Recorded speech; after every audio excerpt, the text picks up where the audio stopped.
Aujourd'hui, nous sommes à Carpentras pour une nouvelle rencontre, une rencontre d'un artiste peintre, Raya Sorkin. Bonjour. Bonjour. Merci de nous accueillir dans votre atelier pour vous découvrir ou vous redécouvrir. Euh, Vous êtes artiste peintre, vous êtes installé à Carpentras depuis quelques années. Oui, ça fait longtemps. Ouais. Vous savez, je vais sur 78 piges, alors maintenant je suis perdu dans le temps. Je pense qu'il y a bien 40-45 ans que je vis à Carpentras. Voilà, avant j'étais un enfant de là-bas, je vivais dans une caravane, je faisais le tour de l'Europe comme ça. Mais j'étais installé nulle part, je n'ai pas de maison. Voilà, Et pourquoi Carpentras? Qu'est-ce qui vous a attiré? Qu'est-ce qui vous a donné envie de vous poser ici? je vais vous dire. C'est le hasard des choses. Euh, J'avais un ami qui s'appelait Maxime Richaud. Vous n'avez pas connu Maxime Richaud? C'était un très grand peintre qui vivait à Carpentras. Il y avait lui et il y avait Chada, qui était un Égyptien d'ailleurs, qui avait un talent fou. Et un jour, je suis venu au vernissage de Maxime Richaud, au Petit Montmartre, à Carpentras. À l'époque, le Petit Montmartre, c'était très important, hein. Il y avait Bernard Buffet qui venait exposer là, Ambrogiani. C'était vraiment un carrefour intéressant. Et, pardon. Et Maxime, j'entends parler avec un monsieur qui lui disait: Ah, je te fais un prix, je te fais un prix, je te le vends mon immeuble. Et Maxime me regarde et lui dit: Écoute, il m'emmerde avec cet immeuble. T'as pas envie d'un immeuble à Carpentras? Ah ben je dis: Ça dépend du prix, je suis pas riche moi. Et puis en fait j'ai acheté l'immeuble, enfin c'était pas un très grand immeuble, hein. Il était sur 3 étages et il y avait une pièce par étage. Et je l'ai acheté pour 10 000 francs à l'époque. Et je suis arrivé à Carpentras comme ça. Voilà. Et puis après j'ai eu des enfants qui sont nés là, qui allaient à l'école là. Alors donc j'ai continué ma vie comme ça. Alors Raya Sorkin, c'est le nom que vous avez emprunté à votre maman. Euh, c'est pour ne pas oublier peut-être ou... Bon, d'abord parce que mon nom de famille c'est très compliqué. De naissance, de Bouvier, de Cachard et de Montméran. Alain-François Régis. C'est pas un nom qui collait à ma peau. J'ai été élevé par des Russes. Étant petit, je parlais que le russe.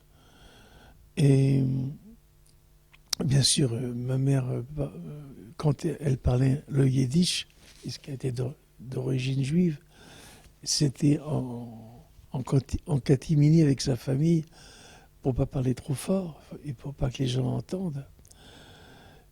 Et moi, à 5 ans, je parlais que le russe. Alors, euh, j'ai donc été emprunté, imprégné par cette culture. Alors, ce nom de famille que mon père m'avait donné, ça collait pas du tout à ma vie. Alors, d'abord, dans les années 63, j'ai pris le nom de ma mère, Raya, comme peintre. Je signais que Raya. Après, les marchands m'ont dit: c'est très mieux si tu mettais quand même un nom de plus. Par exemple, Sorkin, le nom de ta mère, ce serait pas mal. Bah, c'est son nom de toute façon. Alors j'ai mis Raya Sorkin. Ça leur plaisait bien. Et puis ensuite, j'en avais marre parce que tout le monde. Ce que je me suis fait, c'est Raya Sorkin. Ça vient de moi tout seul. Personne m'a aidé à être. Parce que, comme je disais, d'Ouvier de Cachat, vous me faites marrer. C'était des généraux, c'était des guerriers, c'était des. Dans l'histoire des France, on en parle, puisque Cachard est une terre qui est au-dessus de l'Ardèche. Je vois pas pourquoi je prendrais ces grades qui ne m'appartiennent pas du tout. Moi, mon grade, c'est la peinture, la couleur. Donc j'ai écrit à l'époque à Raffarin, et je lui ai expliqué. Je dis, j'en ai marre de porter, de tirer une telle charrette. Alors il m'a enlevé mon nom et il m'a mis sur ma carte d'identité en nom de famille Raya Sorkin. Les prénoms, on ne peut jamais les retirer, hein, mais on peut changer son nom de famille éventuellement s'il y a une raison valable, quoi. Voilà pour mon identité. C'est quand même, enfin, voilà, deux questions. C'est quand même deux aventures à chaque fois qui vous ont fait changer ou prendre des décisions.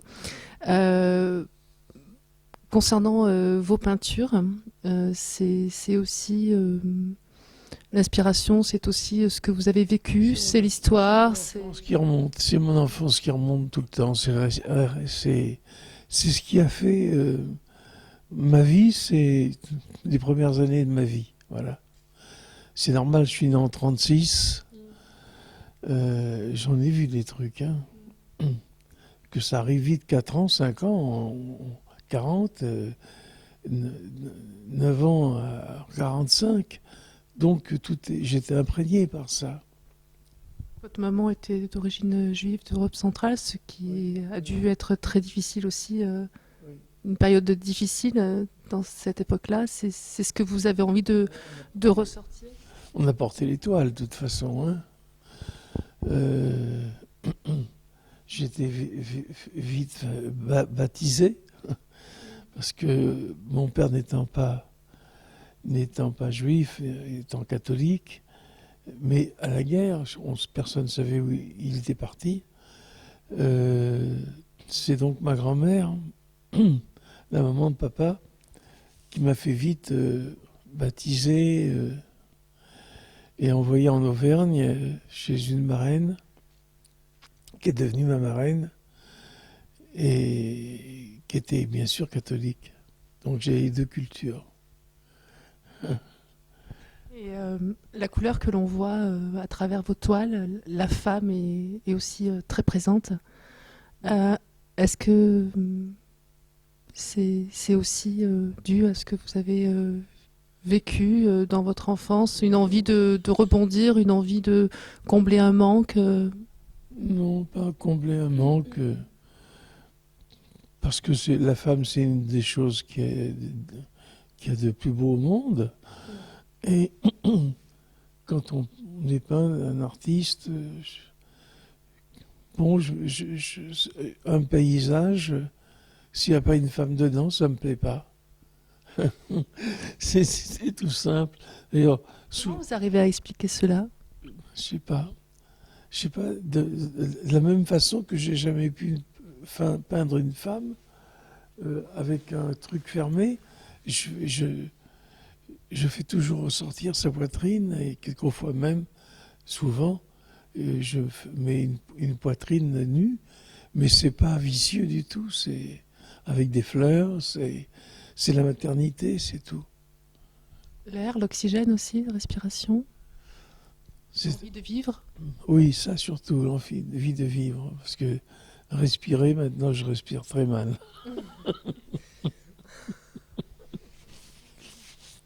Quels sont pour vous les meilleurs moments pour peindre? Est-ce que vous avez des journées ou des moments de la journée qui sont plus favorables à vos inspirations? Et, quand j'étais plus jeune, je peignais que la nuit. Je me couchais quand j'allais emmener les enfants à l'école, et quand je rentrais, je me couchais jusqu'à midi. Mais je passais une nuit blanche. Je peux plus le faire. Je suis trop fatigué. Donc les moments, c'est quand je les sens, quand la voix m'appelle à l'intérieur. Mais j'ai jamais le matin. Voilà. C'est en début d'après-midi, je commence à travailler un peu. Et je lâche pas jusqu'à 9-10 heures du soir, mais jamais au-delà maintenant. Voilà. Et est-ce que la météo, ça a une influence aussi pour vous, vos aspirations? La météo, oui, oui, oui. Je supporte pas quand il fait mauvais temps. Ah oui, vraiment, ça me démoralise à un point. Euh, la météo qu'il y a en ce moment, c'est difficile hein, pour moi, pour vivre. Mais enfin, je m'en accommode. Comme vous. Sûrement. Tout à fait. De toute façon, on n'a pas le choix. Euh, Est-ce que vous avez, à travers toutes vos rencontres, hein, une rencontre qui vous a marqué plus que d'autres? Et qu'est-ce que cela vous a apporté? Une rencontre qui m'a apporté. J'ai fait tellement de choses, j'ai rencontré tellement de gens. En tant qu'artiste, il y a Chagall que j'ai rencontré plusieurs fois. Mais en particulier Georges Mathieu, c'était un homme qui avait un grand cœur et qui était un grand artiste. Mais il n'y a rien de particulier vraiment dans la vie d'artiste en tout cas. Mais en tant qu'homme, être religieux, disons, il y a beaucoup de choses qui m'ont marqué dans la religion. Ouais, ça oui, des êtres humains extraordinaires. Enfin, c'est difficile d'en parler comme ça d'un coup. Mais tout ce qui m'a marqué, ce sont des êtres qui avaient donné leur vie à la pensée qui s'approche de la divinité. Quoi, que ce soit catholique ou que ce soit juif, c'est pareil. J'ai eu un évêque qui m'a fait 5 ans de théologie et j'ai eu des rabbins aussi qui m'ont apporté beaucoup. Mais c'est surtout ce qui a marqué ma vie. Le reste, je l'ai passé. Hein. Je l'ai passé comme ça. Vous avez pris le meilleur de ce que l'on vous a apporté et puis ce qui vous intéressait pas, finalement, vous l'avez mis dans un tiroir et vous l'avez laissé de côté? Oui, tout à fait. Tout à fait. Et puis mon autre passion, c'est la voile, la mer. Et... quoi qu'en ce moment, ce serait dangereux. Oui, surtout vers l'Atlantique, ça doit pas être très judicieux. C'est prendre le voilier, mettre les voiles, laisser glisser le bateau. Pas un bruit. Ça, c'est formidable. C'est mon truc, disons. Est-ce que pendant toutes ces années où vous avez mis votre talent de peintre sur vos toiles, est-ce que pendant toutes ces années, vous vous êtes aperçu que votre style changeait? Est-ce que vous avez... Oui, oui, il a changé, oui. Oui, mon style a changé. J'avais beaucoup plus de violence avant. C'était beaucoup plus fort, beaucoup plus... J'ai adouci beaucoup ma façon de peindre, comme je me suis adouci moi. Voilà. J'ai pas grand-chose d'ancien ici. Non, j'aurais pu le préparer, mais je peignais très fort. Un jour, un critique d'art m'avait fait une critique, il m'avait écrit une critique sur mon travail, et il avait dit, il a oublié un titre, mais c'est moi qui vais le donner, ce titre, qui vais lui donner le titre de cette toile. On va l'appeler la toccata. Et je lui ai dit, mais pourquoi la toccata? Il m'avait dit que vous entendez la musique, ça c'est la toccata, avec toutes ces touches rouges, et fortes, presque noires par moments, c'est la toccata. Pour vous donner un peu une idée de mon travail de l'époque. Voilà. Vous parlez de musique, la musique ça vous aide aussi dans vos toiles? Travailler sans musique, ah oui, toujours. Quel style de musique? Ça c'est la question piège, parce que ça ne me dérange pas, n'importe quelle musique. du moment que c'est une musique optimiste, gay. Mais j'adore la guitare sèche. Voilà. C'est c'est euh, c'est une musique qui m'enchante, qui m'apaise, qui me calme. Et j'admire d'ailleurs les gens qui avec deux doigts font de la musique. Voilà. Actuellement, vous êtes sur des projets. Non, j'ai pas trop de projets, non. Je, avoir la paix, c'est tout. La tranquillité. Comme Pangée. C'est important. Oui, c'est important. Est-ce que, est-ce que les femmes que vous avez eues durant votre vie vous ont aidé à, à grandir à travers votre peinture? Je sais pas. Je l'ai cru pendant un temps, mais je ne pense pas. Excusez-moi de dire ça, mais j'ai plus donné moi que on m'a donné. Que ce soit dans le matériel ou dans l'art ou dans le spirituel. C'est prétentieux, hein. Faut dire les choses comme vous les ressentez. Mais c'est comme ça. Non, on m'a pas apporté grand-chose. Et vous seriez, vous êtes quelqu'un qui est généreux dans la façon de transmettre, dans la transmission. Ça dépend quelle transmission. La transmission de votre talent, par exemple. Oui, ça, je donne beaucoup de moi, oui, je pense. Je pense. L'avenir nous le dira, l'avenir nous donnera. Mais je pense que j'ai beaucoup donné à beaucoup de gens. J'ai emprunté beaucoup aussi, hein. Quand vous étiez un jeune artiste, vous étiez peut-être de l'autre côté de l'échelle, quelque part. Est-ce que voilà, il y a des gens qui vous ont aidé à des rencontres, des artistes qui vous ont aidé à démarrer? Non, non, tout seul. Toujours tout seul. Avec certaines lectures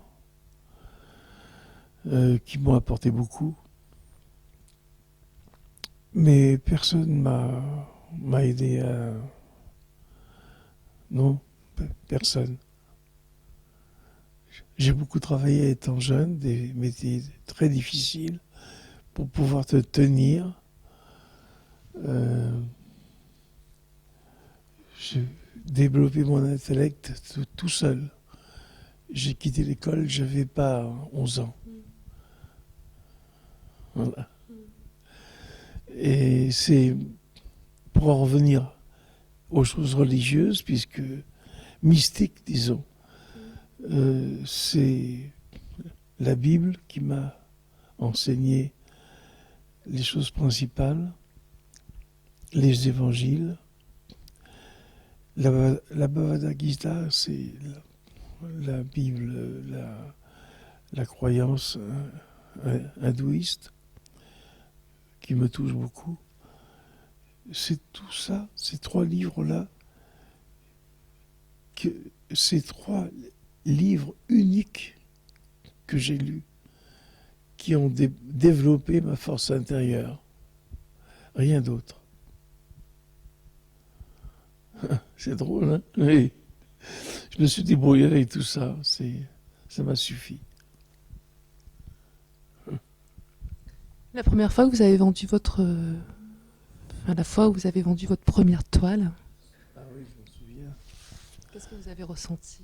Ça devait être très très fort. Ah ben, j'étais très rassuré d'ailleurs. C'est les feux de la Saint-Jean, la première toile que j'ai vendue. Et à l'époque, je l'avais vendue 700 francs. 700 francs, c'était beaucoup d'argent à l'époque.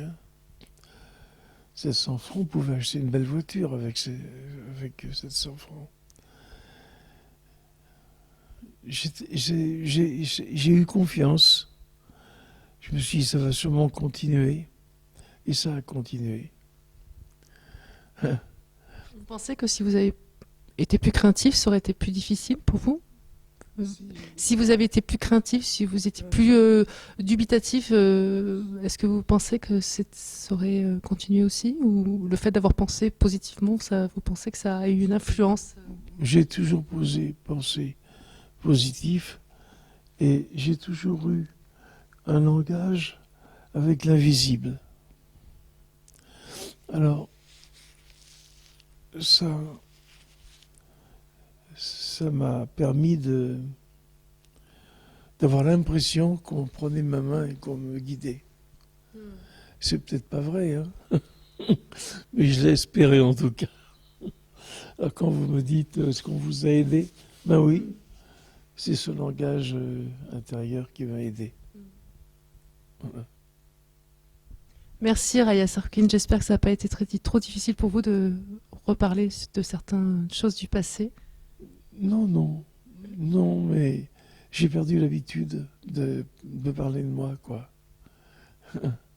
Avant, j'étais plus costaud quand même pour parler, expliquer dans le micro, un tas de choses. Moins maintenant. Moins. Mais c'est bien, je suis content de vous avoir vu. C'est partagé, vraiment. Merci beaucoup. Merci à vous.